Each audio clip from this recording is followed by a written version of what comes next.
Change will not come if we wait for some other person, or if we wait for some other time. We are the ones we've been waiting for. We are the change that we seek. Focusing your life solely on making a buck shows a certain poverty of ambition. It asks too little of yourself. Because it's only when you hitch your wagon to something larger than yourself that you realize your true potential. The best way to not feel hopeless is to get up and do something. Don't wait for good things to happen to you. If you go out and make some good things happen, you will fill the world with hope, you will fill yourself with hope. I'm inspired by the people I meet in my travels, hearing their stories, seeing the hardships they overcome, their fundamental optimism and decency. I'm inspired by the love people have for their children. And I'm inspired by my own children, how full they make my heart.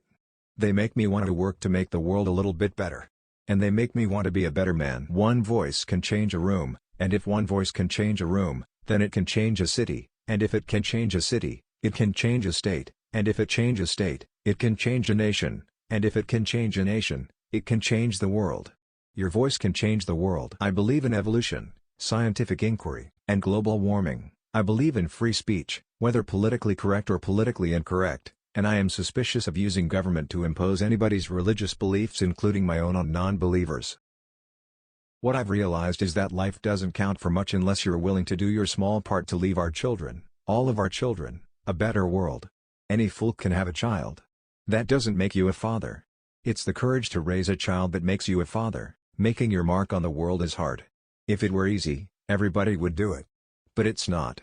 It takes patience, it takes commitment, and it comes with plenty of failure along the way. The real test is not whether you avoid this failure, because you won't. It's whether you let it harden or shame you into inaction, or whether you learn from it, whether you choose to persevere. Hope is not blind optimism. It's not ignoring the enormity of the task ahead or the roadblocks that stand in our path. It's not sitting on the sidelines or shirking from a fight. Hope is that thing inside us that insists, despite all evidence to the contrary, that something better awaits us if we have the courage to reach for it, and to work for it, and to fight for it.